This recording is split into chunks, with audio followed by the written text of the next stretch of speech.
Muy buenas a todos y bienvenidos. El día de hoy presentaremos en los temas de serverless y microkernel para la materia de arquitectura de software. Nuestro equipo está conformado por Ángel Rafael, Andrés, Paola y Juan Pablo, su servidor. Sin más que agregar, comencemos.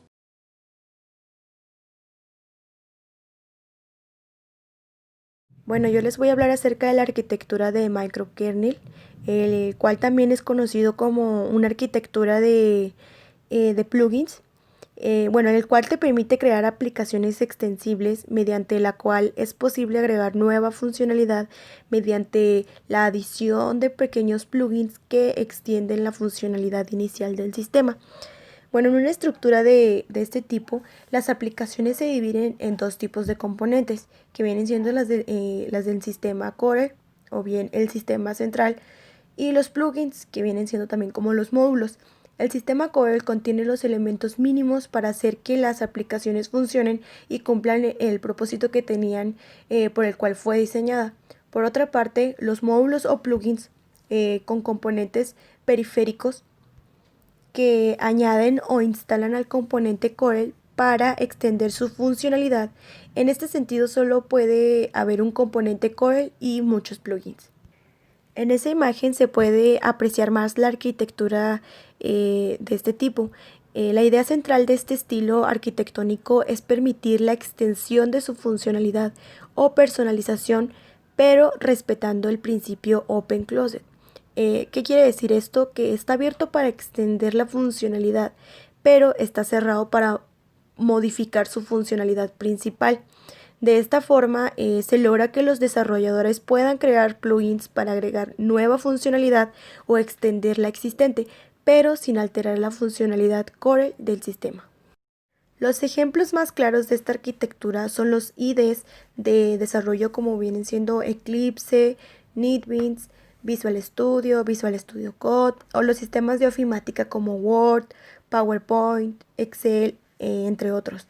Todas estas aplicaciones permiten que los desarrolladores creen nueva funcionalidad, la cual sea instalada para extender o agregar nuevas características. En el caso de los IDEs de desarrollo, tenemos plugins para permitir el uso de servidores y pues también para soportar nuevos lenguajes de programación, para editar archivos de determinada extensión, para conectar a la base de datos, utilizar terminales, para conectar con otros sistemas de control de versiones, consumir servicios, etcétera.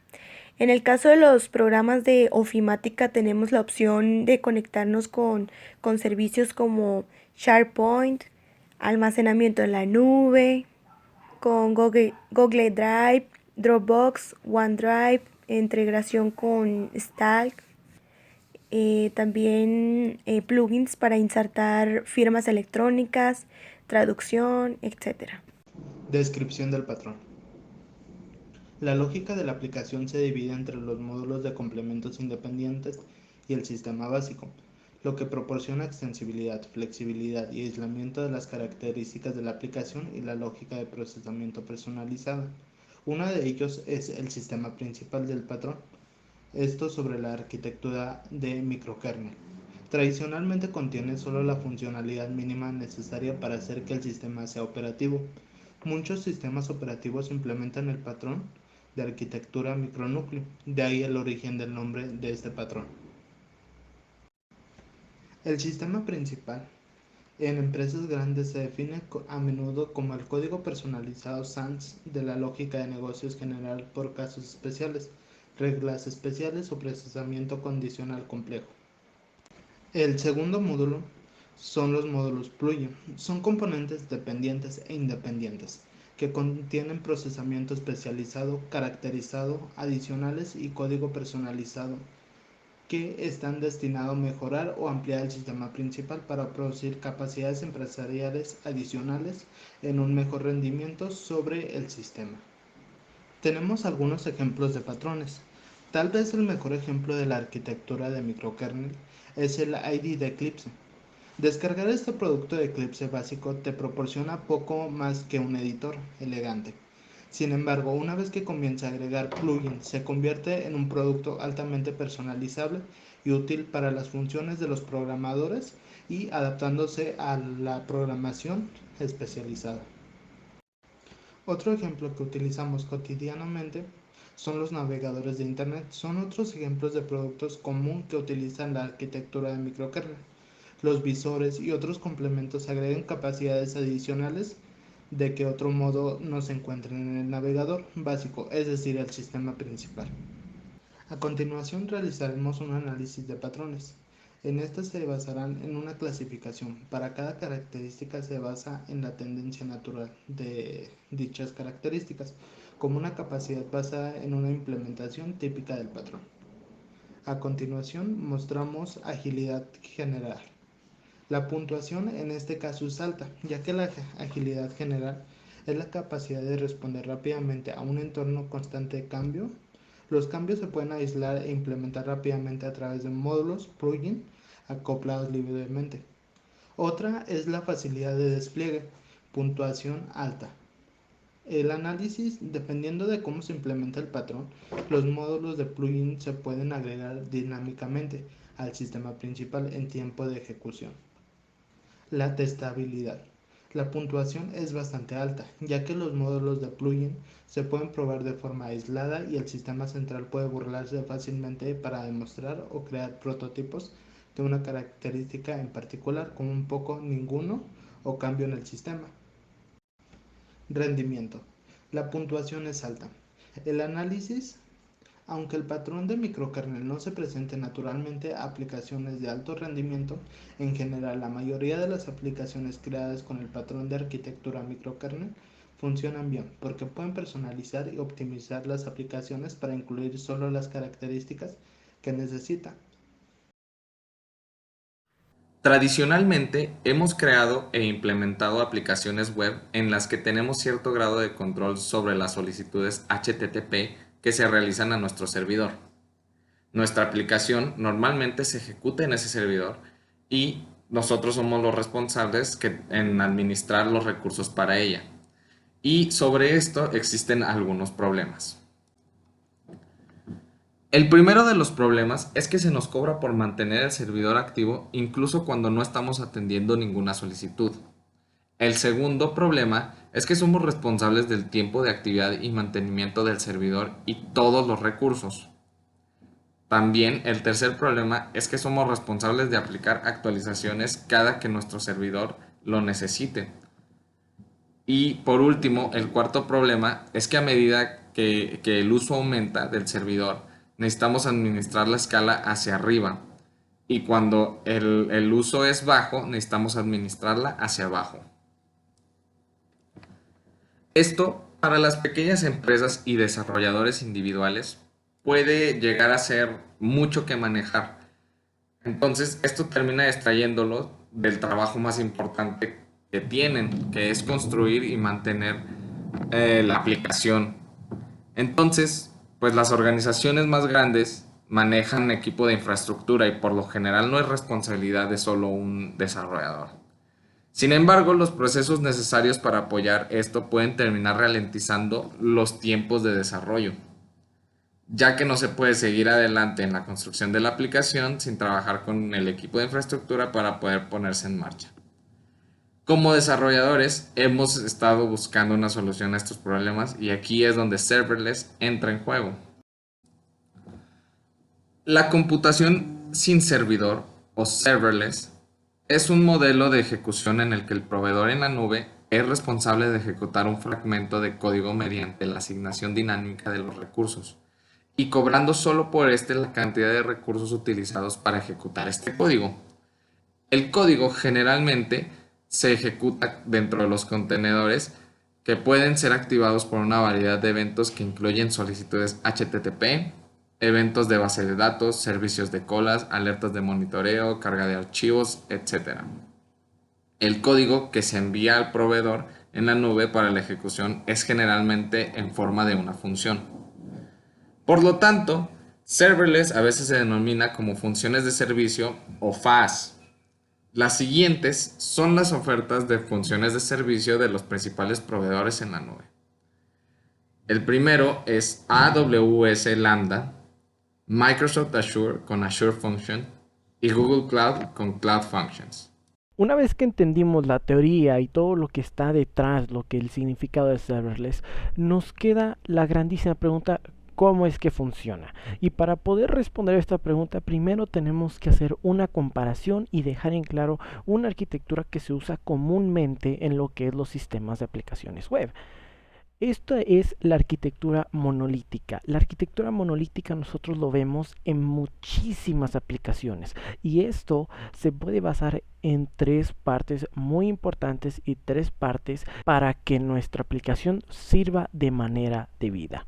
Primero que nada, pues las tres partes que tenemos es nuestro navegador, nuestra aplicación monolítica y nuestra base relacional. ¿Y cómo es que funcionan estas tres? Bueno, todo empieza con nuestro navegador. En nuestro navegador nosotros accedemos a una página web. Esta página web nosotros ya la creamos, es lo que nosotros conocemos como el frontend. En esta aplicación vamos a ver lo que es pues los efectos de JavaScript que hemos metido, las hojas de estilo de CS3 que hayamos utilizado, código HTML o cualquier otro framework que hayamos utilizado para el frontend, como lo es Vue.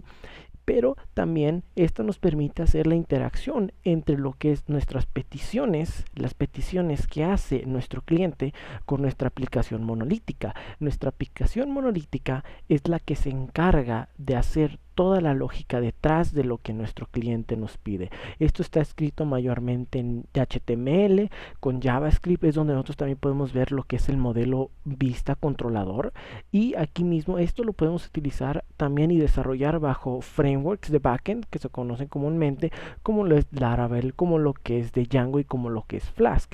Pero detrás de todo esto que nosotros vemos que se denomina backend, todo lo que está detrás de lo que es nuestra página principal es nuestra aplicación monolítica, y lo que hace esta aplicación es podernos comunicar a nuestro cliente con nuestra base de datos. Estas bases de datos usualmente son bases de datos relacionales y son las más comunes, las más utilizadas en este tipo de arquitectura, y eso es porque no se pretende que haya una gran cantidad de datos. Por bases de datos relacionales nos referimos a las bases de datos SQL, que tienen una estructura definida. Esto es una muy buena manera de utilizarlo para estas arquitecturas en específico, ya que si no se pretende utilizar una cantidad enorme de datos y si no se planea utilizar tablas enormes, una gran cantidad de ellas, se puede utilizar una base de datos relacional, una base de datos SQL. Pero lo malo de estas bases de datos es de que si la estructura no está bien desarrollada, nos puede hacer y nos puede realizar incongruencias y malas ejecuciones de peticiones dentro de nuestra aplicación. Ahora pasémonos a la arquitectura serverless. La arquitectura serverless es muy interesante porque empieza con componentes muy distintos a los que ya teníamos de una aplicación monolítica. Esto empieza igual con nuestra página que nosotros realizamos, igual con nuestro código HTML, con CSS3, Bootstrap, JavaScript, lo que nosotros le queramos meter. Pero en base a esto, nuestro cliente interactúa con nuestra aplicación, con nuestra página web. Esto, al momento de hacer esto bajo una arquitectura serverless, esta arquitectura se encarga de autentificar el usuario y de que éste en realidad esté utilizando lo que es nuestro sistema. Una vez que este usuario se haya autentificado por medio de nuestro sistema y que haya interactuado con nuestra página y haya realizado una petición, esta petición se es mandado a nuestro serverless backend. Eso se refiere a que es mandado a nuestro componente que podemos ver que se llama API Gateway. Este componente lo que hace es mandar la petición a la API que va a ser la encargada de ejecutar esa acción. Es decir, si queremos encontrar alguna ubicación en Google Maps, este API Gateway, si tenemos nuestra API de Google Maps, este API Gateway se va a encargar de mandar esa petición a la API de Google Maps dentro de nuestro sistema. Y eso es lo que se encarga nuestro siguiente componente, que es el Serverless Compute. Y aquí tenemos varios servicios, por mencionar algunos, tenemos a Amazon Web Service, tenemos a Lambda y tenemos a Google Function. Estos son el conjunto de las APIs que se encargan de llevar a cabo el funcionamiento de nuestra aplicación. Y por último tenemos a nuestra base de datos. Si es que se ingresan datos dentro de este sistema, en este tipo de arquitectura se recomienda muchísimo utilizar lo que son bases de datos no SQL o bases de datos no estructuradas. Esto es porque este tipo de arquitectura está enfocada para realizar grandes cantidades de información, para recibir grandes cantidades de peticiones, para recibir una gran cantidad de datos y poderlos almacenar debidamente sin ningún problema. Algunas de estas bases de datos de este tipo podemos encontrar lo que es MongoDB, podemos encontrar lo que es DynamoDB y lo que es Bash, que esas son las recomendaciones que son de los mejores bases de datos no SQL que podemos utilizar en este tipo de arquitecturas. Bueno, como conclusión acerca de este estilo de arquitectónico de microkernel, bueno, podemos decir que pues, nos permite extender la funcionalidad del sistema mediante la adición de plugins. Dichos plugins pueden ser desarrollados por terceros, lo que amplía la posibilidad de la aplicación Core sin necesidad de costear los desarrollos. Al mismo tiempo también que permites que puedan personalizar al máximo el sistema. También por otra parte, podemos observar que un sistema basado en microkernel permite tener múltiples equipos de desarrollo que construyen los módulos en paralelo sin interferir unos con otros al mismo tiempo. Al mismo tiempo también que te permiten estos componentes sean probados, que estén probados de una forma independiente, por lo que podemos decir que este estilo es fácil de probar. Sin embargo, también pues se podría decir que uno de los principales problemáticas de este estilo arquitectónico es su alta complejidad de desarrollar y su escalabilidad, lo cual puede ser una limitante para sistemas que deben ser diseñados para alto escalamiento.